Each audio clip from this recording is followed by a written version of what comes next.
जय श्री राधे। पूज्य श्री सद्गुरुदेव भगवान के चरणों में प्रणाम। पूज्य श्री भाई जी कहते हैं, भोग सुख की असत्ता। सज्जनों याद रखो, भोगों में सुख वैसे ही नहीं है जैसे पानी में घी नहीं है, बालू में तेल नहीं है, मृग तृष्णा के मैदान में जल नहीं है और अग्नि में शीतलता नहीं है। अतः जो कोई भी भोगों से सुख की आशा रखता है उसे सदा निराश ही रहना पड़ता है। तथापि मनुष्य मोह में पड़कर भोगों में सुख की संभावना मानकर उनके अर्जन तथा सेवन में लगा रहता है और फलस्वरूप नित्य नए नए रूपों में दुखों से और तापों से जलता रहता है।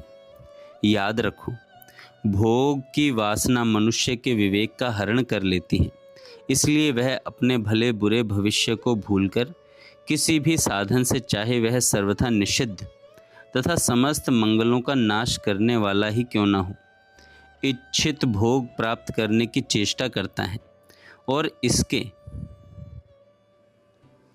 परिणाम स्वरूप बीच में ही नई विपत्तियों से घिर जाता है तथा उनसे बचने के लिए फिर नए नए कष्ट साध्य कुकृत्य करने लगता है। इससे विपत्तियों का, पापों का और तापों का तांता कभी टूटता ही नहीं। भोग वासना वाला मनुष्य सदा चिंताग्रस्त रहता है।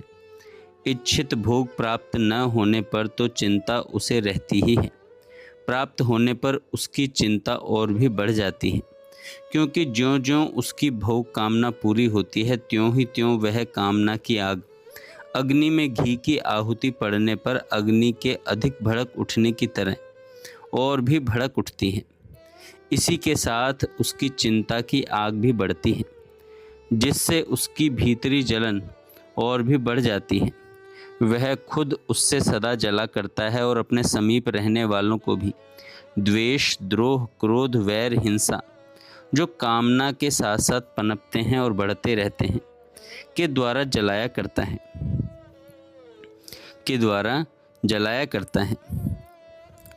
सबसे मूल्यवान वस्तु है समय और मन।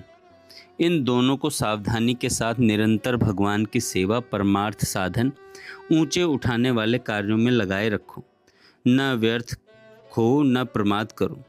आलस्य और दीर्घ सूत्रता से समय व्यर्थ जाता है और न करने योग्य कामों में लगाने और करने योग्य कामों में न लगाने से प्रमाद होता है। इसी प्रकार मन से भगवत चिंतन या शुभ चिंतन न करके जगत चिंतन करने से उसका व्यर्थ उपयोग होता है और पाप या अशुभ चिंतन से प्रमाद होता है। समय के एक एक क्षण को भगवान की सेवा के हेतु सत् कार्य में नियुक्त रखो और मन को व्यर्थ चिंतन और असत चिंतन से बचाकर नित्य निरंतर शुभ चिंतन यानी भगवत चिंतन में लगाए रखो। यही समय और मन का सदुपयोग है।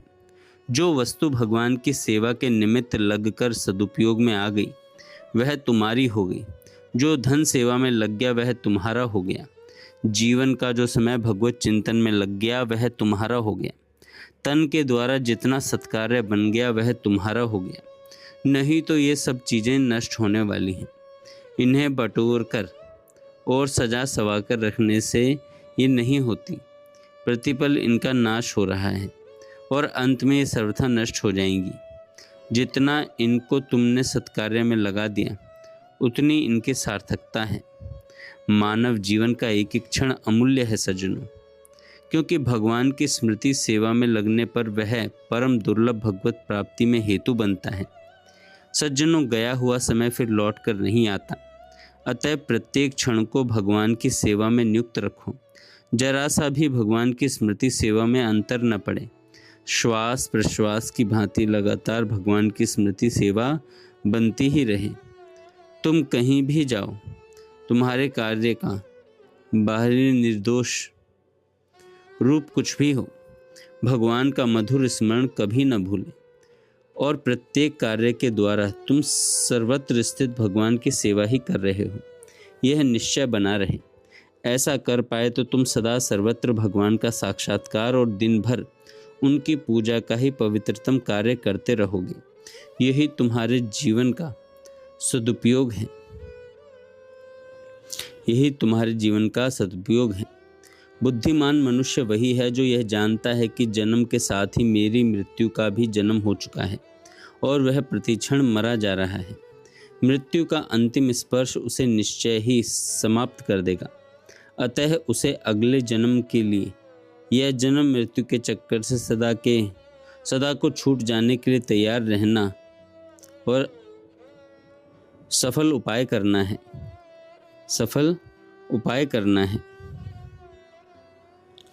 तुम्हें मानव शरीर इसलिए मिला है कि तुम अपने उस असली परमार्थ स्वरूप को पहचानो, अपने सनातन सत्य जीवन को उपलब्ध करो जो तुम्हारा स्वरूप है। पर तुम तो इतने आत्मविस्मृत हो रहे हो, इतने बहाए प्रकृतिगत होकर प्रकृति को ही अपना स्वरूप मानकर उसी में स्थित हो रहे हो, जिसके कारण तुम्हारे अंदर अपने यथार्थ स्वरूप को जानने समझने का भी प्रश्न ही नहीं उत्पन्न होता।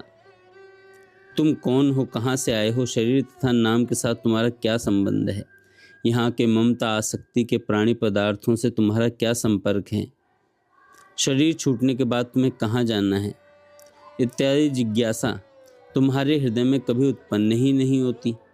यह कितना बड़ा महामोह है।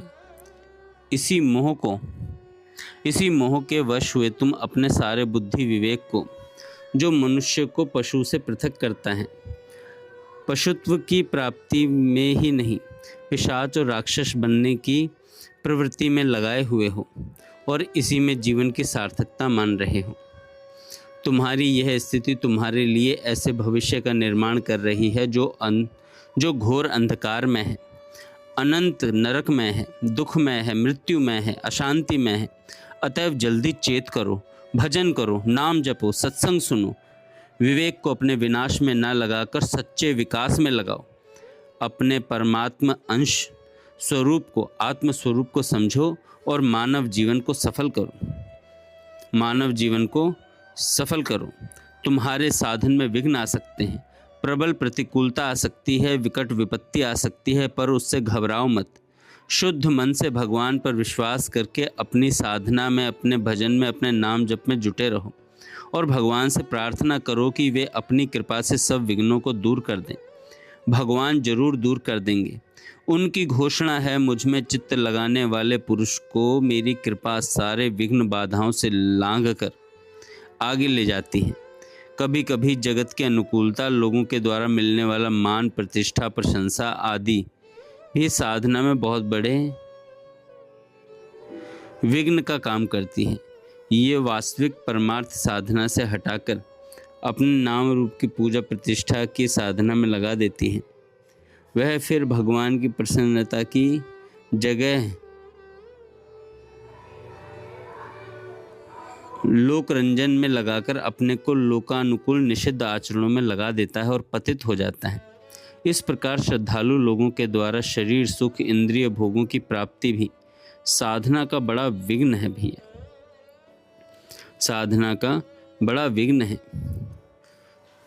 साधना में सदा श्रद्धा, विश्वास, सावधानी, संलग्नता तथा क्रियाशीलता बनी रहनी चाहिए। अश्रद्धा, प्रमाद, आलस्य और अकर्मण्यता कर्तव्य विमुख बना देती है। निरंतर उत्साह, उल्लास, विश्वास के साथ साधना में लगे रहो। याद रखो, साधना में कभी उकताओ मत, ऊबो मत, धैर्य के साथ लगे रहो। बस लगे रहो, विश्वास करो, तुम अवश्य सफल हो जाओगे। यदि कुछ देर हो रही है तो वह इसलिए हो रही है कि तुम अपने प्रियतम प्रभु से अबाध मिलने के लिए समस्त दोषों से रहित होकर उनके योग्य बनाए जा रहे हो, सजाए जा रहे हो परम प्रियतम से मिलने के लिए। शरीर क्षणभंगुर है, विनाशी है। जो जन्मा है वह मरेगा ही, जो बना है वह नष्ट होगा ही। पर वही यदि भगवान की सेवा में लगाकर मरता है तो उसकी मृत्यु सफल होती है। पर वही यदि केवल भोगों का भोग होकर मरता है तो उसका जीवन असफल है। जो मनुष्य अपने जीवन को भगवान की सेवा में लगाता है उसी का जीवन सार्थक होता है।